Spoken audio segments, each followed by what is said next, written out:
한국교회가 중요한 순간순간마다 아젠다를 가지고 이슈를 가지고 토론을 하고 진행을 해왔습니다. 대선과 지방선거 있을 때도 했고요. 대통령 후보자들에게도 질문을 하고 답변을 이끌어냈습니다. 특별히 2019년에는 한국 기독교 유권자 연합을 만들었는데요.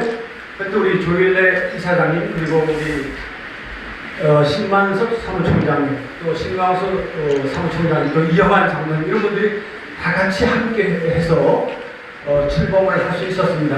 그리고서 행사를 잘 해야 되는데요. 통 못하고 있다가 이번에 다시 대선과 지방선거를 앞두고 우리가 어떻게 하면 좋을까 해서 포럼을 갖게 되었습니다.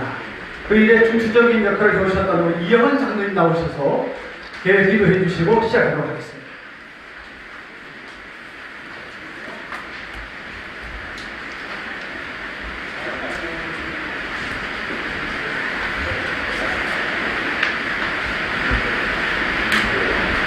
생명 되신 하나님 아버지 감사합니다.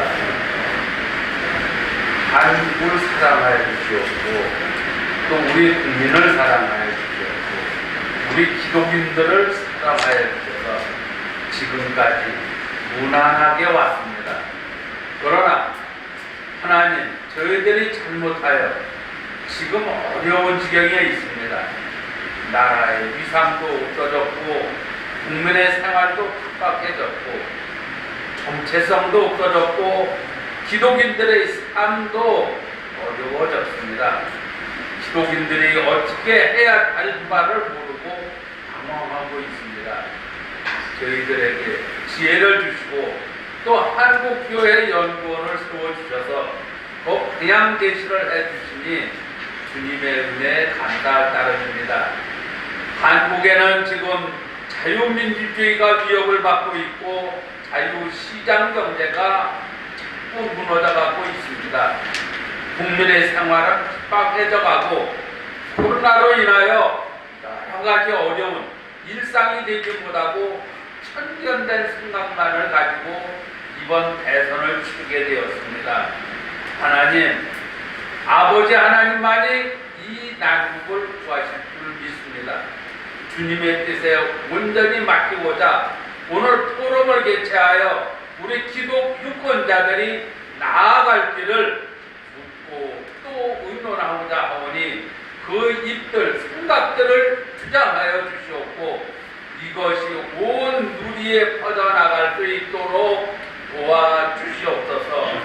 준비한 한국교회 연구위에 주님이 항상 함께하여 주실 줄 믿사오고 저희들이 갈 길 바로 세워주시는 것을 믿사오며 예수님 이름 받들어 기도드립니다. 아멘. 예, 귀한 기도 감사드리고요. 오늘 기독 유권자 포럼은 모두가 한자리에 앉아서 머리를 맞대고 우리 사회가 가야 될 방향 그리고 나라와 민족을 진지하게 생각하는 시간이 되었으면 좋겠습니다. 이런 뜨거운 열정들이 반드시 새로운 시대를 열어가는 밑받침이 될 줄 믿습니다. 특히 오늘 시간 기독 유권자 정치 참여, 선거 참여를 논하며 조일래 이사장님, 한국사회발전연구원 조일래 이사장님 모두 발언해 주시겠습니다.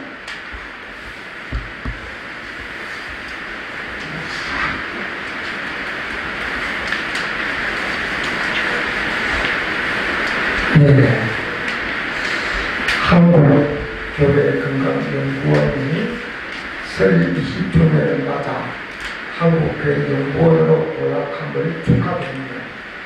연구원을 이끄시는 이호상 원장님과 연구원의 평강과 계속적인 발전을 기원합니다.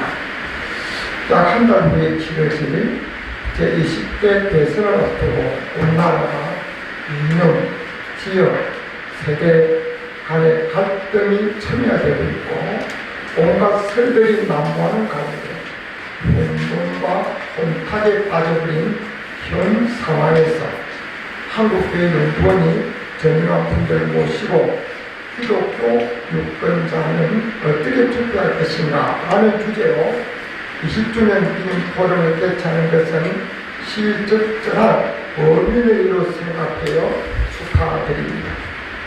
올해는 선거가 참 많습니다.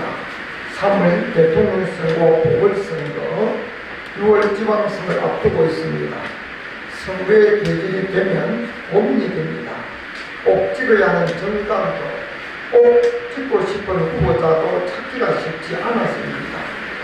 더러운 정치를 외면하고 싶지만 인간이 사는 곳에는 정치는 불가피합니다. 정치나 정치를 외면하는 것은 삶 자체를 거부하는 것입니다. 정치에 대한 혐오나 냉소가 마치 지성적인 태도인 것처럼 여겨지고 찍을 사람이 없다고 목소리가 터져 나오는 시절에 기독교 유권자로서 정치의 가치를 다시 생각하게 됩니다.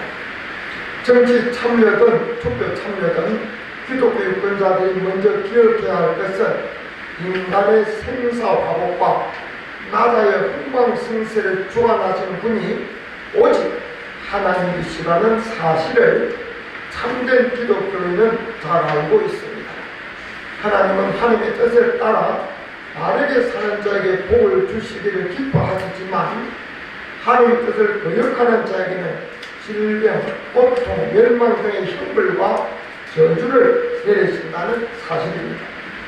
또 하나님께서는 직접 복을 내리기도 하시지만 때로는 대통령이나 지도자들을 통하여 번성 진악을 행하시기도 하십니다. 선거는 대선만이 아니라 지방선까지 이어집니다. 국민들은 지도자의 사상과 국정 운영에 대한 비전을 주목하게 됩니다. 투표 전 후보자의 인물, 공약, 삶의 과정 등을 꼼꼼히 살펴보게 됩니다. 발표되는 공약이나 정책을 보면 나라를 위기에서 구할 것 같고 천재가 계획할 것 같아서 귀가 번쩍이고 마음이 설레지만 선거가 끝나면 일장 충목, 아무 일도 없던 쇼처럼 여겨지는 것을 깨닫게 됩니다.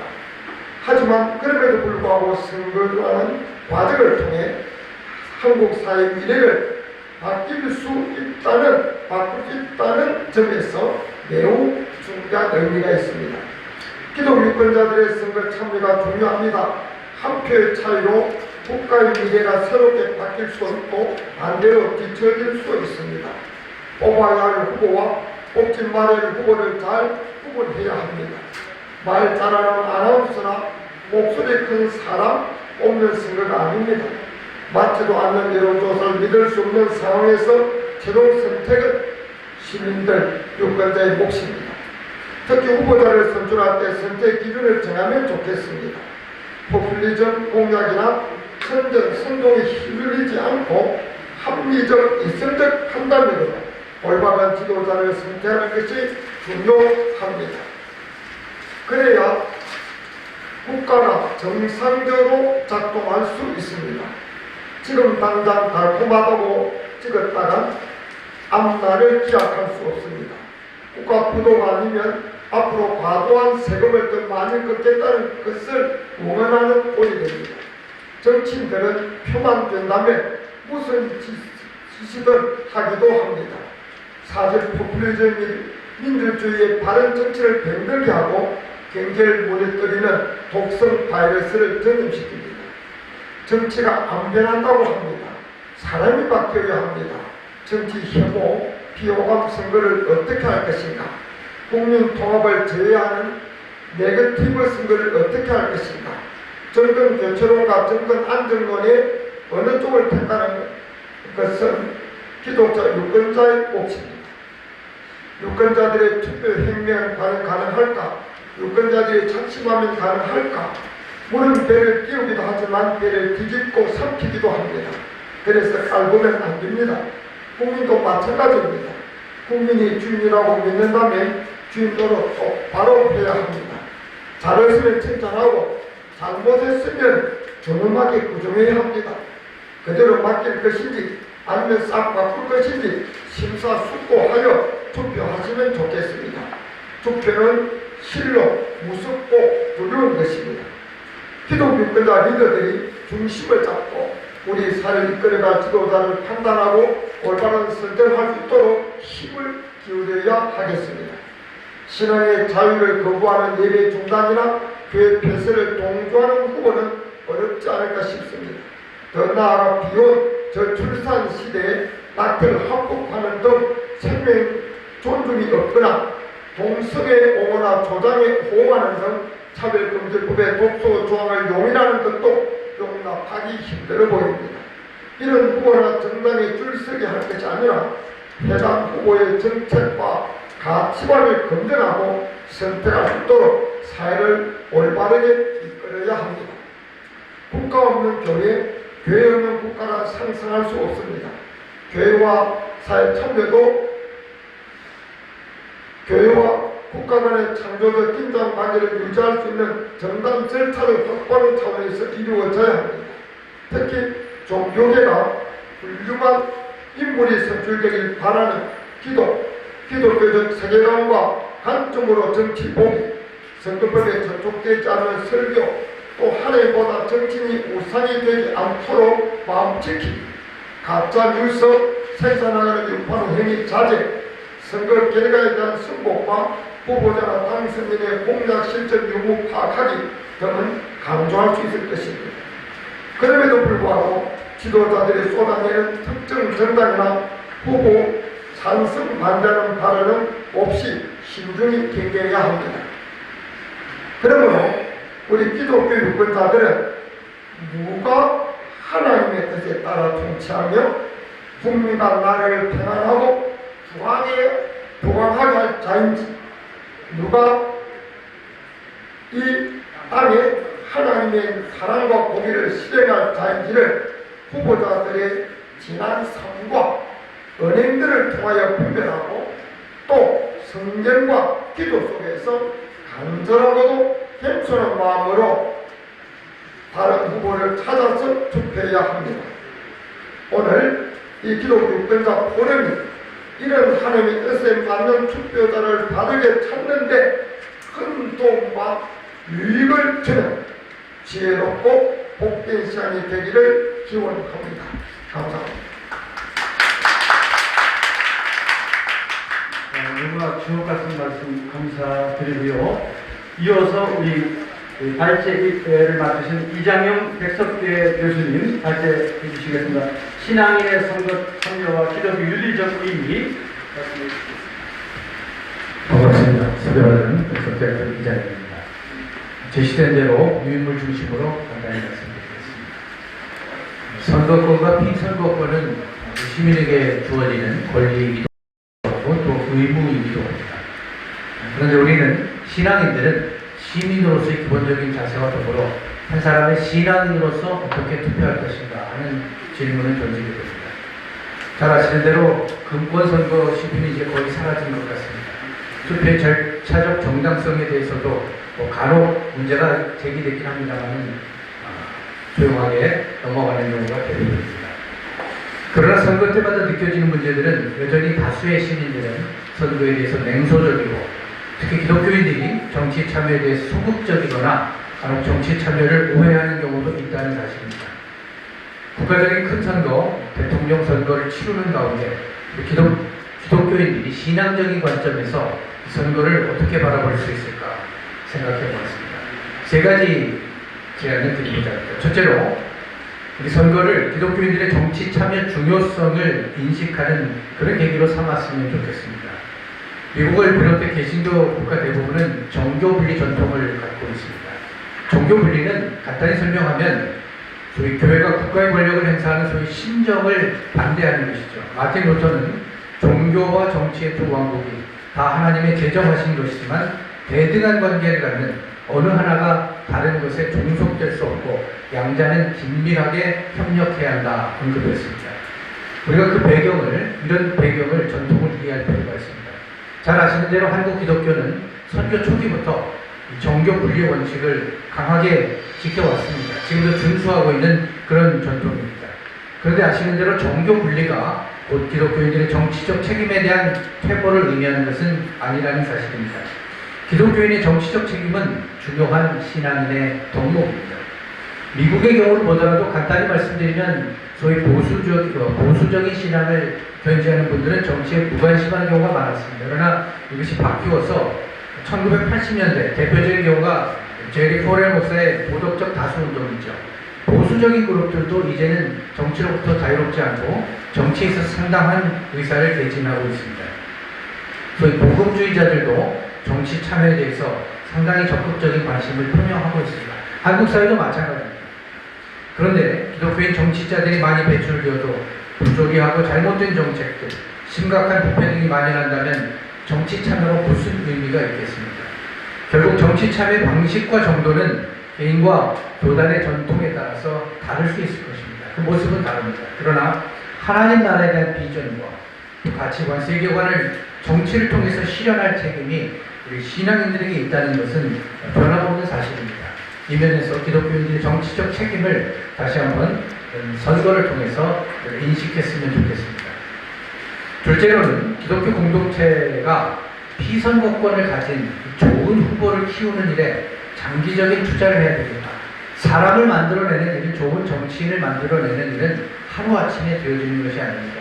쉽게 말씀드리면 신앙도 좋고 정치적 능력도 있는 인물들이 교회를 통하여 배출될 수 있어야 할 것입니다. 특정 후보가 본인은 교인이라고, 직분자라고 했는데 또 해당 교회에서는 제명되었다고 밝힌 일이 있지 않습니까? 상당히 그 팩트를 떠나서 씁쓸한 대목입니다.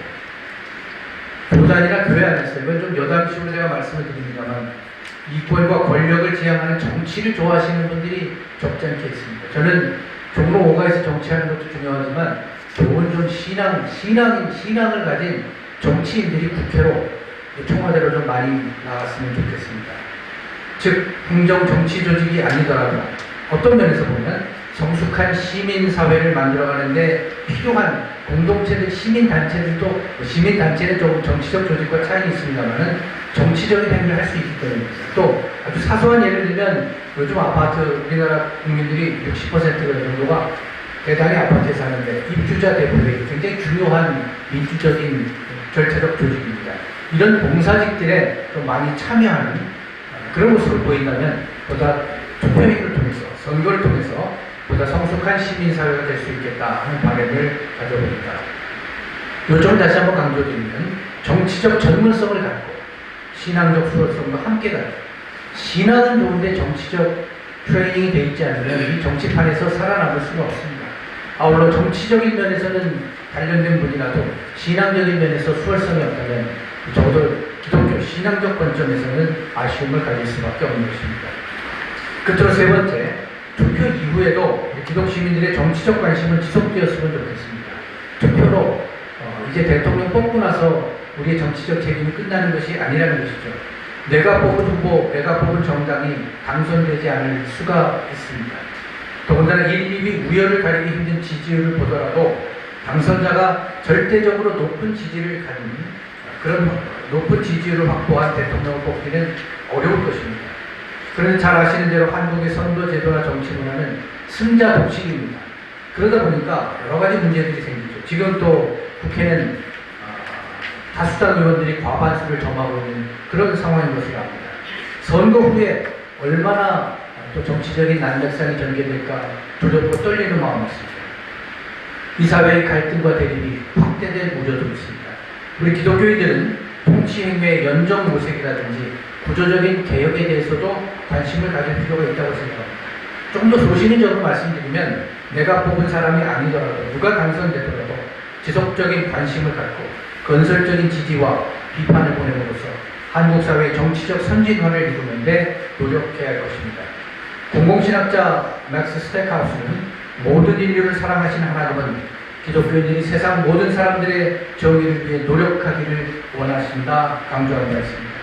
사회구조 전체에 영향을 미치는 방식인 선거와 투표에 적극적인 관심을 갖고 참여함으로써 신앙인의 윤리적 책무를 잘 감당하는 계기가 되었으면 좋겠습니다. 감사합니다. 네, 이장영 교수님 윤리적인 측면에서 중요한 부분들을 짚어주신 것 같습니다. 이 시간에는 좀 토론을 좀 하도록 하고요. 우리 오늘 이렇게 발표해 주셨던 조일래 이사장님, 그리고 또 이장영 교수님 참 중요한 부분들을 짚어주셨습니다. 우리 조일래 이사장님 같은 경우는 모두 발언에서 아주 중요한 총체적으로 한번 짚어주셨고요. 또 이장현 교수님이 윤리적인 측면에서 짚어주셨는데요. 정치가 안 변한다. 사람이 바뀌어야 된다고 하는데 요즘 우리가 정치 혐오, 비호감 선거를 보고 있지 않습니까? 이장현 교수님, 그 이유와 원인이 어디 있다고 생각하시는지 짧게 좀 말씀해 주시죠. 하나는 정보 과잉 사회인 것 같습니다. 세계에서 제일 좋은 인터넷망을 갖고 있고 아마 스마트폰 이용률도 제일 높은 게 우리 한국 사람들이 아닌가 싶습니다. 그러다 보니까 많이 언급됩니다만 팩트가 전파되면 좋은데 가짜 뉴스도 많고 잘못된 정보가 넘쳐나다 보니까 정치에 대한 실망들이 많고요. 또 하나는 제가 뭐 정치에 대한 실망을 디펜스하는 건 아닙니다만은 이제 먹고 살만해지면 아무래도 정치적 관심보다는 관심이 경제적인 대로 이행하는 경우가 선진 사회를 보더라도 참 많은 일반적인 현상이 아닌가 그런 생각도 해봅니다. 저는 가끔 이런 생각을 해봅니다.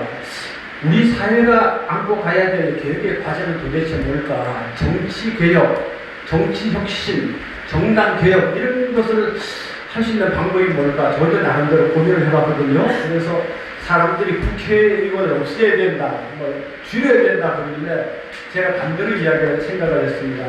국회의원을 1000명으로 늘려야 된다. 다들 동의 안 하시는가 봐요. 아니 왜 1000명으로 늘려? 1000명으로 늘리는 대신에 무보수 명예직으로 가야 된다. 이렇게 생각을 합니다. 왜냐하면 지금 있는 국회의원들이 이미 기득권이 되어버렸어요. 그래서 국민이나 당원들을 병풍이나 들러리로 생각해버리거든요. 근데 이 정치 구조가 바뀌지 않는 것 같습니다. 그래서 무보수 명예직으로 그것도 힘들면 추첨제로 이렇게 제비뽑기 있지 않습니까? 제비뽑기 해가지고 어느 날 국회의원에 당선되셨습니다. 수락하시겠습니까? 해서 수락하면 국회의원에 막바로 한 2년 정도씩 이렇게 하시면 좋지 않겠나. 그냥 제가 여담으로 말씀드렸고요. 이제 공통 질문입니다. 투표 참여를 위해서 기독교 유권자들이 개인적으로 어떤 선택을 해야 될까? 한국계 언론의 신만섭 사무총장님 말씀해 주시고요. 신광수 사무총님도 또 말씀해 주시면 좋을 것 같습니다. 마이크를 좀 어떻게. 예, 반갑습니다. 신만섭 목사입니다. 우리가 참 그 코로나 시대에 굉장히 교회도 어려움을 당하고 있고 또 이런 가운데서 다음 달 꼭 한 달 정도 남았는데 대선을 치러지는 그런 상황인데 좀 어려운 결정과 또 선택을 해야 될 것 같습니다. 오늘 저에게 주신 질문 내용이 선택의 기준을 서너 가지로 이렇게 말씀을 하셨는데 저는 가장 중요한 것이 종교의 자유를 보장할 수 있는 분이 대통령이 되도록 그렇게 우리 국민들이 선택을 하는 것이 중요하지 않을까 이런 생각을 합니다. 제가 지금 기관에서 일을 하면서도 목회 현장에 있습니다. 그래서 종만교회 목회를 하고 있는데 이 코로나 그 전국을 지나면서 2020년 이제 그 2월 달에 이제 이런 코로나 문제가 교회에 하고 있고 그 다음에 정부에서는 2020년 3월 첫째 주부터 온라인 예배라고 하는 것을 이렇게 강요를 했습니다. 그래서 많은 교회들이 그때 온라인 예배를 이제 했었고, 또 그 다음에 이제 지지난해 2020년 7월 달에 당시 그 국무총리 하셨던 분이 이 코로나 확진자의 절반이 교회에서 나왔다. 잘못된 정보죠. 아까 우리 이장훈 교수님 말씀하신 가짜 뉴스를 가지고 이분이 그런 얘기를 하셔서 이제 그 교회가 전부 다 이제 비대면으로 해야 된다.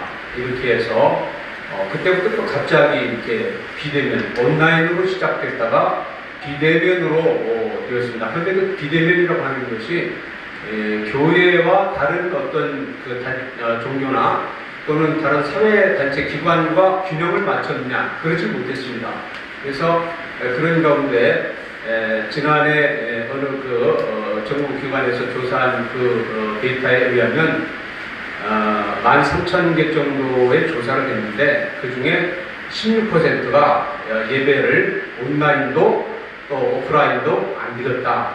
이런 이제 발표가 있었죠. 그러면 그걸 우리 한국교회의 전체 대입을 해보면 16%면 9,700개입니다. 그러면 10,000개 정도의 교회가 말하자면 사라졌다는 그런 얘기인데 이런 것들이 결국은 뭐냐? 종교의 자유를 제대로 인정하지 않는 것으로 인하여 발생한 문제라고 그렇게 생각을 합니다. 작년 1월 달에 독일에서는 셧다운이 있었습니다. 하루에 몇만 명씩 코로나 확진자가 나올 때에 셧다운 상태에 있었는데 그때의 기자들이 메르켈 총리에게 이런 질문을 했습니다. 왜 총리께서는 교회의 문을 닫지 않습니까? 그러니까 메르켈 총리가 우리나라는 종교의 자유가 있는 나라입니다. 그래서 이 종교의 자유에 의해서 교회가 문을 여는 것이고 만약에 학교나 유치원까지 전부 다 문을 닫아야 될 상황이라면 교회도 문을 닫게 할 것입니다. 그러나 우리나라에 종교의 자유가 있어서 교회의 예배를 교회의 문을 닫게 할 수가 없습니다. 그런 얘기를 했습니다. 그런데 우리 대한민국도 독일 못지않게 좋은 그런 헌법이 되어 있습니다.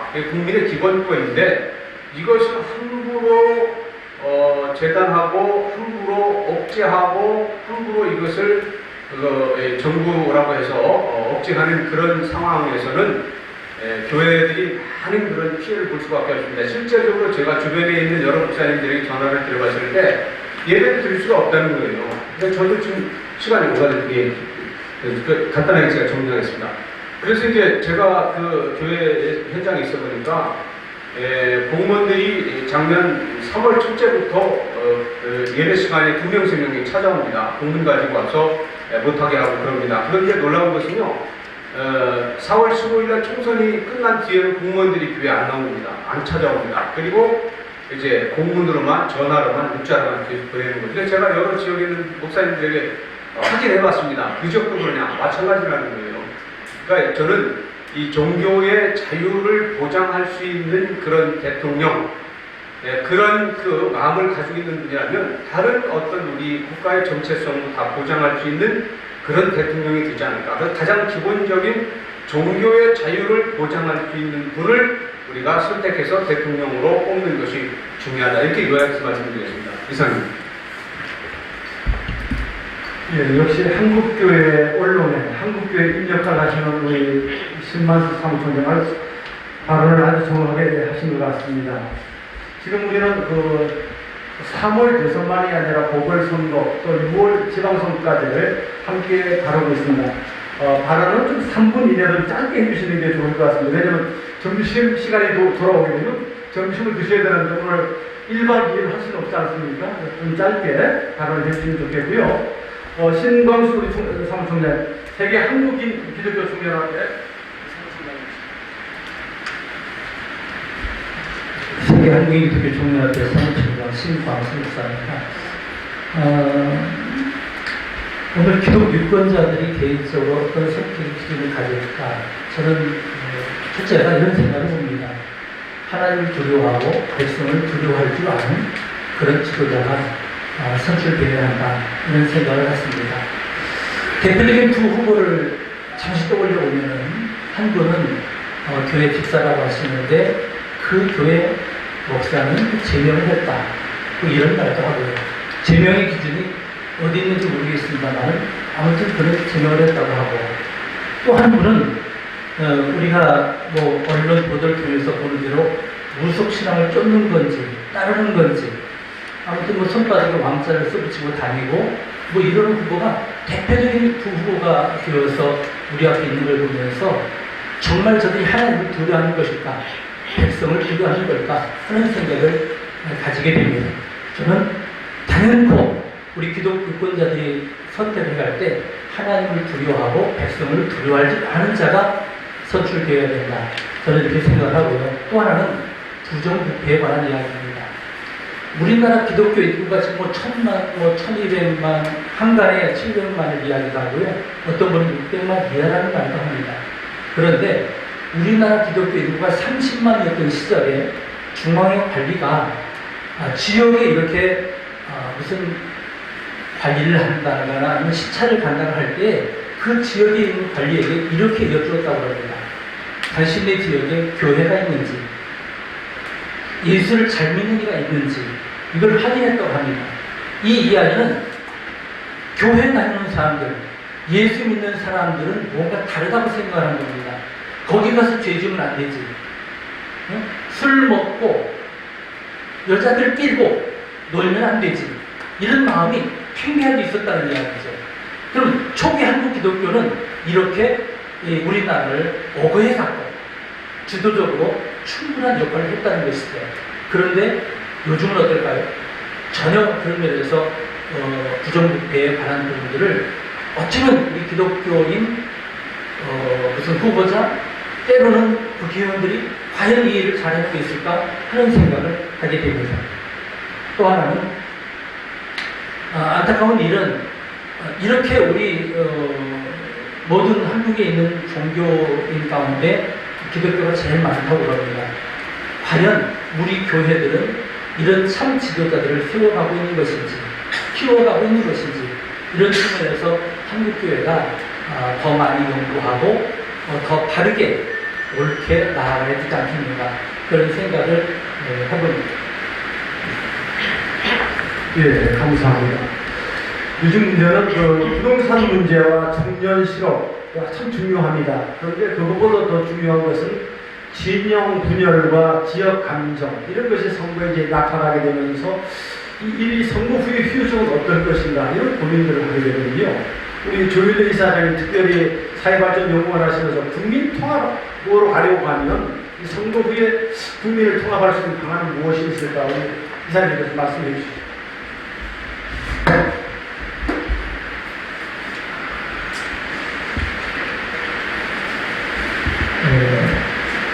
하나님께 질문해야만 답을 될 수 있는 가장 어려운 질문이 자기를 제외하시네요. 지금 후보들이 이 문제에 대해서 나름대로 많은 이야기를 합니다만 이 말로만으로 쉽게 될 일이 아니지요. 참 어려운 문제입니다. 그런 문제인데 제가 쉽게 생각해요. 먼저 이념이나 진영 논리에서 벗어나야 이런 문제를 해결될 길이 있을 수 있습니다. 주택 문제, 경제 문제를 진영 논리나 이념에 따라서 다루다 보면 꼼짝을 가져옵니다. 지금 많은 실패들, 특히 부동산 같은데 이런저런 그들 정책이 실패되는 그런 원인도 걸리지 않나 하는 생각을 갖게 됩니다. 그리고 무엇보다도 정의와 공정이 이게 확립되게 됩니다. 그러면 사회가 계속 혼탁해질 수밖에 없고 이런 문제들이 계속 생겨지는 겁니다. 지방선거라도 선거를 할 때마다 엄청난 시간과 돈이 듭니다. 그런데 지난번에 보면 서울시든지 부산시든지 시장을 중간에 다 다시 선거를 했습니다. 그런 부분도 정말 좀 새롭게 되려면 그런 재선거를 할 수 있도록 원인을 제공한 정당에서는 책임을 지는 자세를 가지고 후보를 내지 않는다든지 뭔가 이런 좀 공정함을 느낄 수 있고 정말 저 정당은 뭐 시장 하나 도대체 하나 잃는다 할지라도 발휘가 하려고 하는 정의롭게 하려고 하는 공정의 가치를 둔 정당이구나 하는 것을 느낄 수 있도록 만들어가는 그런 자격이 있어야 그런 틀에서 이런 남 문제들도 해결될 수 있지 않겠나 하는 생각을 갖게 됩니다. 그 다음에요, 이 지금 모든 문제가 심히 어려운 문제입니다. 어려운 문제인데 이거 한 사람 머리에 가지고 말만 공략한다고 될 일이 아닙니다. 저는 생각할 때 누가 대통령이 되면 그분들이 사회 전문가들 그것도 세대 간에 지역 간에 편중되지 말고 사회 전문가를 모시되 예를 들자면 행정부, 입법부 그리고 경제 이런 전문가들이 많이 모여서 그러면서 이런 남 문제에 대해서 끝없는 자유 토론을 하고 거기서 방법을 가지고 찾아가고 그래서 국민의 합의를 만들어가는 이런 대전환이 필요하지 않겠는가 싶습니다. 그리고 누가 대통령이 되든 간에 이 지역 이 감정 문제가 심각하고 또 그런 지역이면 또 우리가 손해 입었다든지 그런 것들이 팽배해 있습니다. 그러면은 나라의 분행 발전을 염두에 두고 정말 큰 틀에서 그때 보지 말고 전문가들과 큰 틀에서 의논하고 생각하고 합의를 도출해 나간다면 장기적인 문제가 해소되는 길이 일 것으로 봅니다. 네, 감사합니다. 예, 역시 무게 있는 중요한 말씀을 해주셨습니다. 요즘 두 대선 후보 진영에서 미신 논쟁, 무속 논쟁이 있는데 이걸 어떻게 보시는지, 이 언론에서 가장 열심히 주목하고 있는 단체가 한국교회 언론회가 무속, 미신 이런 걸 되게 싫어하거든요. 그래서 무속, 청와대 무슨 뭘 만들었다 뭐 이런 거 할 때 성명을 내고 가장 앞장서서 나가시기 때문에 우리 신만수 총장님 한 말씀 해주시죠. 예, 지금 이게 질문 내용에 보면 이제 대선 후보 진영에서 무속 논쟁, 이게 서로 네가티브겠죠. 네가티브인데, 근데 이제 이 부분에 있어서는 우리 성경에 보면 레위기 19장 31절에 보시면 신접한 박수를 믿지 말아라, 또 그들을 가까이에 스스로 더럽히지 말라 이렇게 말씀하고 계십니다. 그래서 아마 이 부분에 대해서는 교계에서도 여러 군데에서 특히나 평신도 단체를 중심으로 신학 교수님들 중심으로 해서 이 문제에 대해서 우려하는 그런 성명서를 제가 낸 것을 봤습니다. 우리가 어떤 그런 후보를 결정하고 선택하는데도 그런 것이 하나의 참고사항이 될 수 있고, 또 종교의 역할이 정치가 잘못하고 정치인들이 잘못 갈 때 우리가 어떤 교훈을 주고 또 그것을 우리가 다르게 잡는 그런 역할을 종교가 해야 되겠죠. 네, 그런 부분도 있고, 그 다음에 이제 또 우리가 역사를 놓고 보면 이런 그 무속이나 미신이나 이런 것을 따라가고 숭상해서 나라가 망한 그런 경우, 이조 말이 그런 현상들이 있었죠. 우리가 그것을 경계하고, 다만 이제 제가 이제 그 교계에서 이런 부분에 대해 성명하시는 것은 참 잘하셨다 이런 생각이 들고, 한 가지 좀 아쉬운 것이 있다면 좀 우리가 저 기독교 입장에서 정치를 비판하고 잘못된 것을 할 때에 균형을 맞춰서 하면 좋겠다 이런 생각이 듭니다. 이상입니다. 이제 한 2분 남았습니다. 그리고 시간이 좀 없는데 2분 안에 모든 걸 끝내야 될 것 같은 분위기인데요. 보수와 진보 치열한 유권자 다툼을 하고 있는데요. 캐스팅 보드를 중도층이 쥐고 있다 이렇게 다들 알고 계시잖아요. 근데 사실 중도층 표심도 있겠지만 해외에 있는 유권자들, 재외국민 투표에 대한 상황들을 좀 알고 넘어갔으면 좋을 것 같습니다. 특별히 해외 재외국민 쪽을 담당하시는 세계 한국인 기독교 총연합회 우리 신광수 사무총장 한번 말씀해 주시죠. 어떤 상황이십니까? 해외 우리 재외도가 750만 정도가 나가 계십니다. 19대 선거에서 214만 정도가 그 유권자였고요. 이번 20대는 한 200만 명 정도라고 합니다. 아마 코로나 이중국에 많이 이렇게 한국으로 귀국을 하시게 된 것 같습니다. 보편적인 우리 대통령 선거에서 약 50만 표, 100만 표 이내로 당락을 좌우한다면 어쩌면 해외 재외동포가 우리나라 대통령을 당락을 좌우할 수 있다 하는 생각을 가지게 되거든요. 19대 선거에서 약 30만 197명이 투표를 했습니다. 그런데요, 정말 안타까운 점은 20대 선거에 얼마 전에 이제 마감을 했습니다.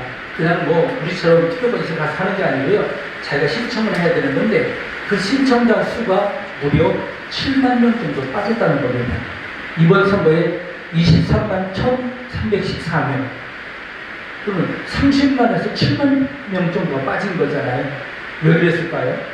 이렇게 중요한 때에 왜 해외 재외동포들이 이렇게 투표를 하겠다는 시작을 하지 않았을까 하는 생각을 해보면서 저는 너무 안타까운 게 어쩌면 우리 나와 있는 이 후보들이 별로 마음에 안 드는 건 아닐까?